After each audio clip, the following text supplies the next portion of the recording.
Graça e paz. Bíblia comentada, Primeiro Testamento. Agora nós estamos no capítulo 2 de Gênesis. Eu peço que você comente o que você achou. Se inscreva no canal para nos ajudar a continuar esse trabalho. Este é apenas um resumo, porque temos tanto para falar de cada versículo, mas não seria produtivo colocar tudo aqui. Mas vamos lá. No versículo 1, assim foram concluídos os céus e a terra, e tudo o que neles há. Apesar da separação de capítulos, esse versículo está no mesmo contexto do capítulo 1. O destaque desse versículo é que o Criador concluiu. Embora muitas pessoas dizem, eu criei, mas ninguém cria algo do nada, somente o Eterno. Embora muitos já tentaram, não puderam dizer, está concluído. Algumas traduções falam de exército, e se fizermos uma analogia ao exército da terra, vamos ver a ordem e disciplina sobre tudo. Por isso a palavra do Senhor dos Exércitos é a mais ampla do que falam sobre guerras. Nosso general é Cristo, porque aqui fala de tudo, não somente nós, nosso mundo, mas tudo, inclusive o universo com suas galáxias. No versículo 2, no sétimo dia, Deus já havia concluído a obra que realizara, e nesse dia descansou. Sabemos que o Eterno não precisa descansar, mas nos mostra que nós sim precisamos. Precisamos entender que Moisés, o escritor de Gênesis e não o autor, conta a história e não a história. Portanto, além de real, precisamos ver as traduções. Algumas traduções dizem que o Criador terminou no sétimo dia. Mas esta é a versão certa de que no sétimo ele já estava tudo pronto. No demais, se o Eterno não revela a Moisés, é porque não precisamos saber. Embora muitos tentam inventar coisas, esquecendo que não precisamos saber e acrescentar nada, porque tudo que ele fez é bom e perfeito.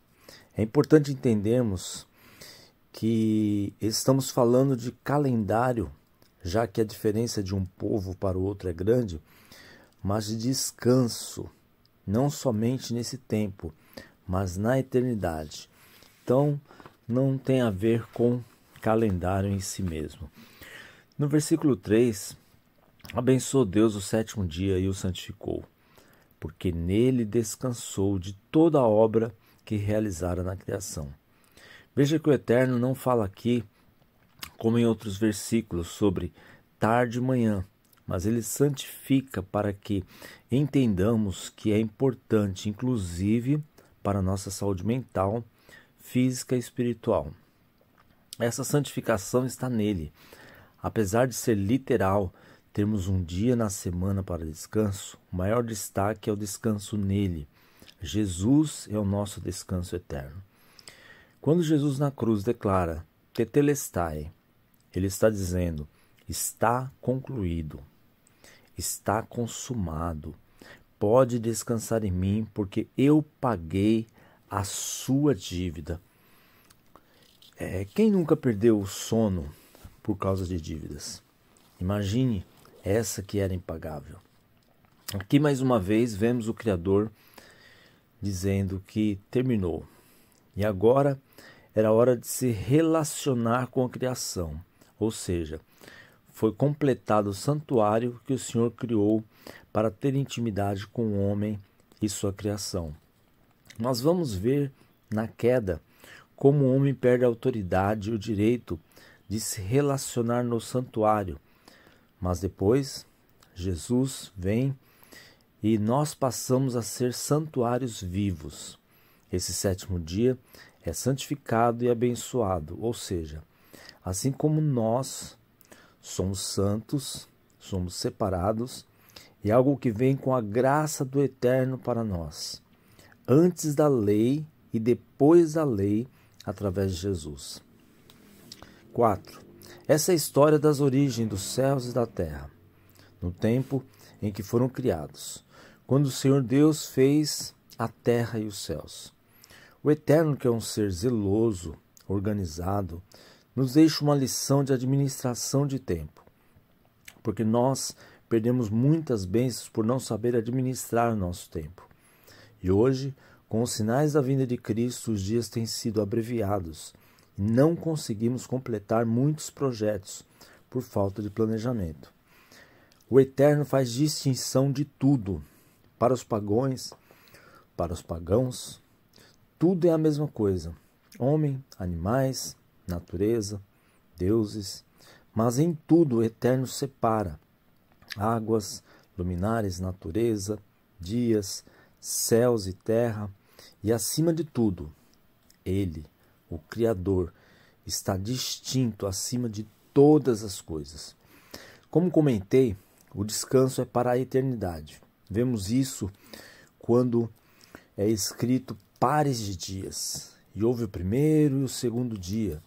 Mas você pode observar que no sétimo não tem tarde e manhã, mostrando que não tem o fim. O descanso vai além deste tempo.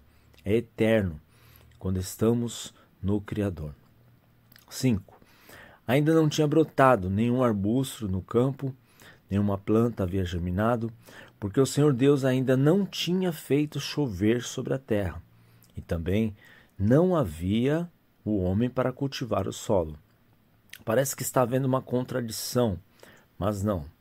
Novamente, a palavra escrita é para nós entendermos, por termos uma mente que é limitada, na verdade, não tão assim, porque usamos muito pouco do nosso cérebro, mas o Eterno explica toda a criação e agora nos faz entender como aplicou a harmonia e continuação. Como sempre digo, Ele é eterno. E para todos a eternidade não vai deixar de criar. Ele vai continuar criando. Ponto esse que vamos falar quando lermos sobre novos céus e nova terra.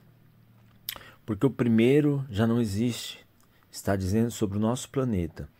Sei que o Criador vai fazer algo, mas não temos como saber o que é. O fato é, não vamos passar a eternidade cantando glórias, glórias, aleluias, como muitos há algum tempo pensam. Eu creio que Ele fará algo novo, algo extraordinário, como sendo Ele Criador.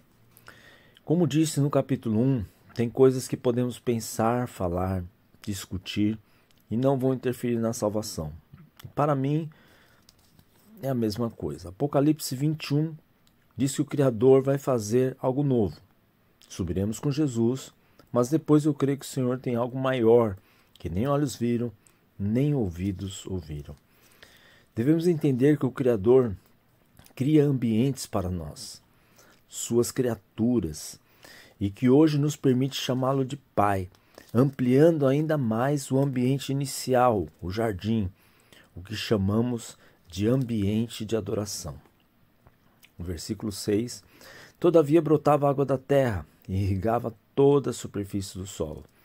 Nesse primeiro momento, a tradução mais correta seria saía um vapor da terra. Depois entendemos que o Eterno mandava orvalho e em outro momento chuvas. Apesar da Bíblia não deixar claro, posso pensar sem cometer heresia que não havia chovido até Noé, que pela fé creu na promessa e na palavra do Eterno, e pelo Espírito entendeu, porque nesse tempo bastava os vapores de orvalho, mas hoje vemos que a natureza está cada vez mais ativa, diferente da forma que foi criada.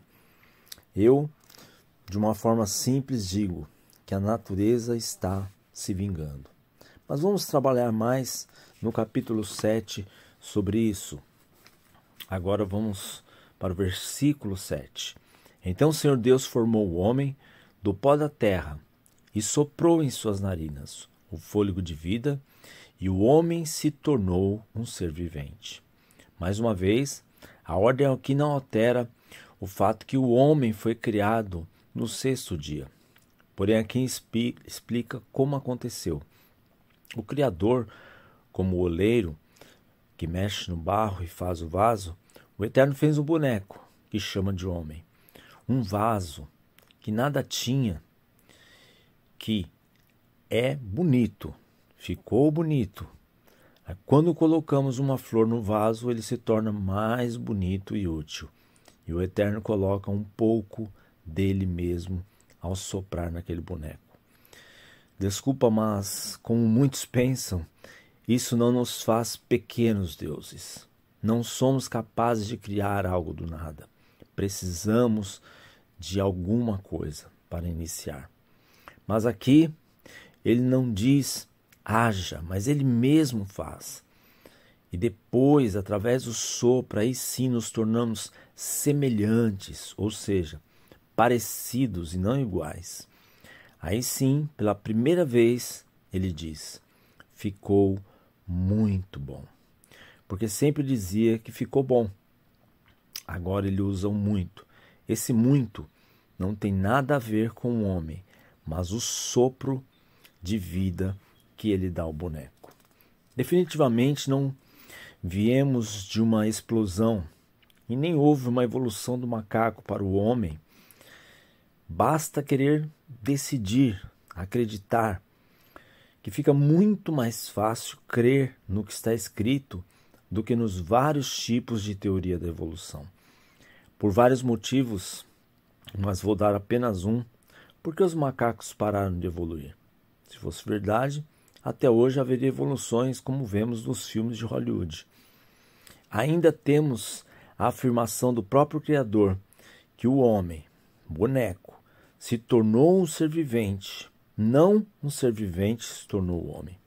Esse versículo demanda mais tempo, porque fala da coroa da criação, o homem, mas deixando claro que viemos do pó, ou seja, nossa grandeza está no sopro do Criador.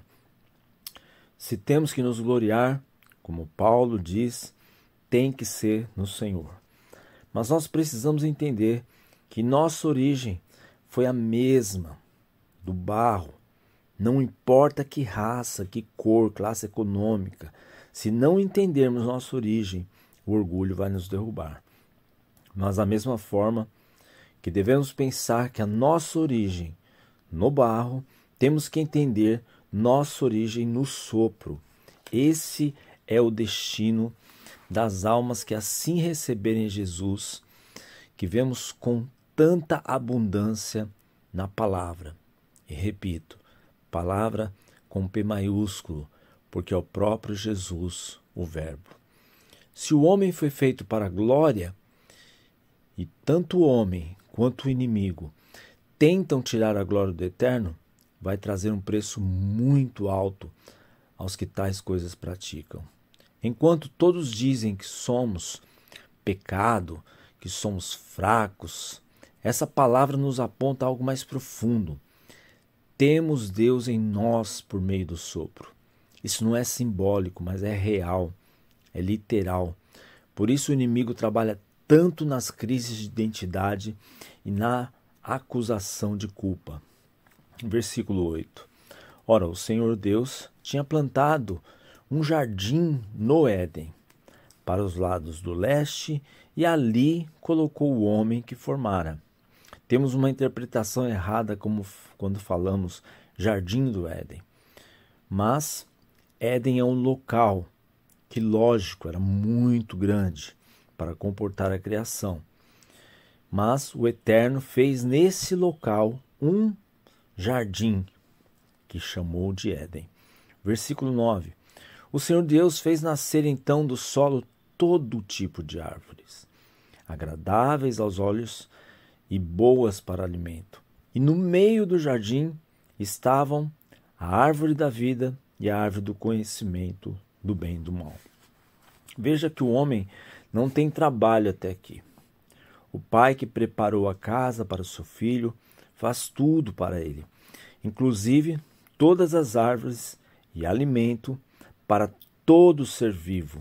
Era agradável aos olhos, logo de bom sabor também.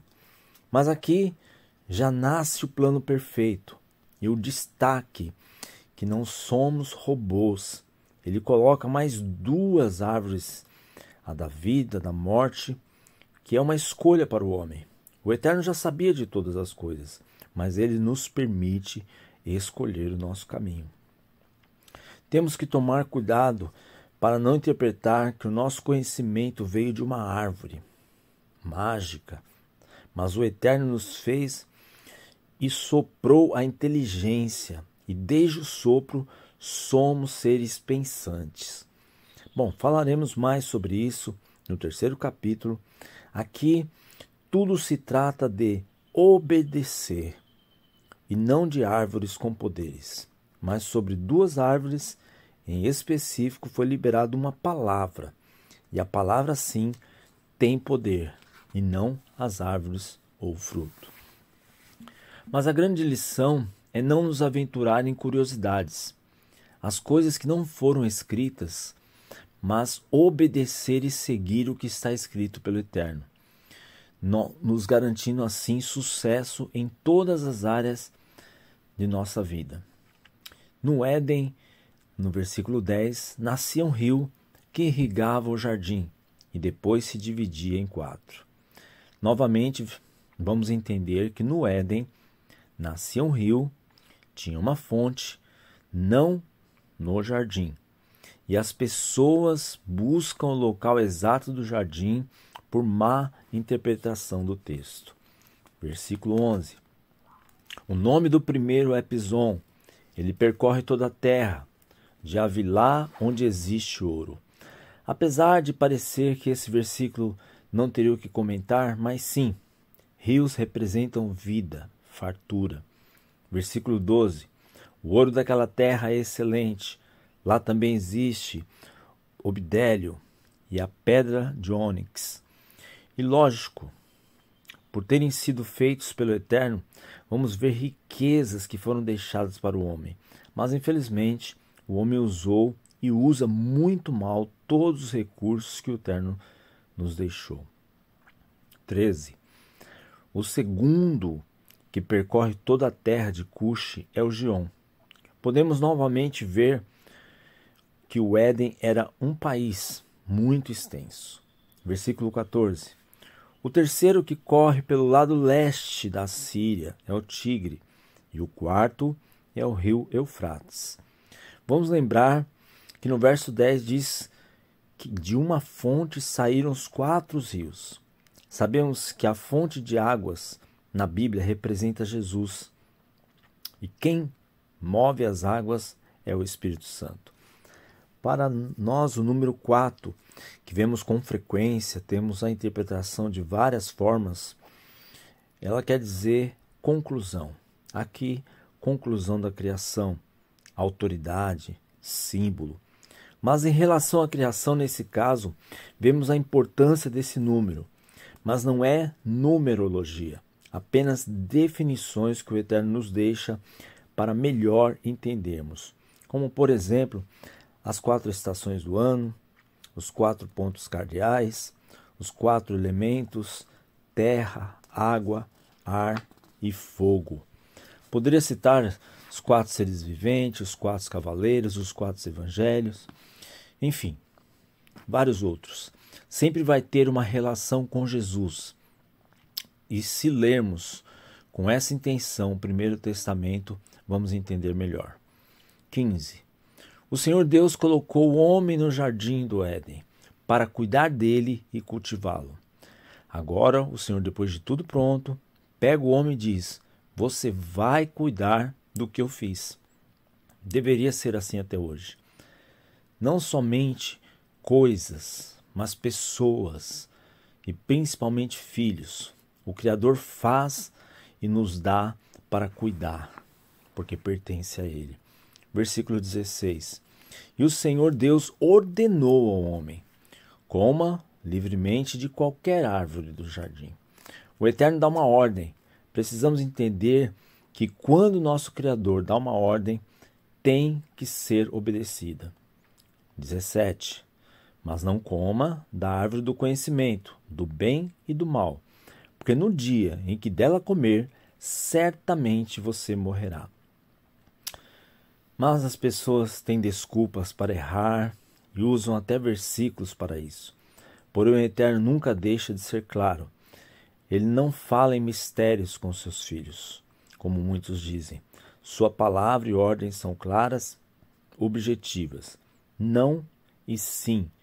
Não existe para o Eterno terceira opção ou três caminhos. Versículo 18. Então o Senhor Deus declarou: não é bom que o homem esteja só. Farei para ele alguém que auxilie e lhe corresponda. Eu penso que a ordem do versículo aqui seria primeiro o Senhor mandando Adão colocar nome nos animais. E vendo Adão dando nome a casais de animais, Adão tem se sentido só. Mas aqui estou só pensando. O fato é que o Eterno desde sempre já sabia de todas as coisas. E entende que deixar o homem só nunca foi sua intenção. Porque ele mesmo diz, não é bom. E penso aqui que apesar do Eterno estar com ele o tempo todo, porque o Senhor na virada da tarde visitava, em nosso coração existe um lugar para cada coisa, e nada preenche o vazio. Por um momento, sim, o Espírito Santo pode preencher qualquer vazio. Jesus, o bom pastor, pode nos preencher. Mas como seres humanos precisamos de coisas específicas. É como um brinquedo de encaixe de uma criança, que cada peça tem que se encaixar de forma correta, senão não funciona. É importante destacar que mesmo antes de pecar, o homem tem suas limitações e necessidades. Adão teve a necessidade de se relacionar com o Eterno pelo sopro e de outro ser humano como barro. E para muitos que têm como tabu e a opinião de que o cristão não pode falar de sexo, porque sexo é para procriação, então eu pergunto, por que os homens, os patriarcas, que tinham suas mulheres estéreis, não poderiam se relacionar de forma íntima, então?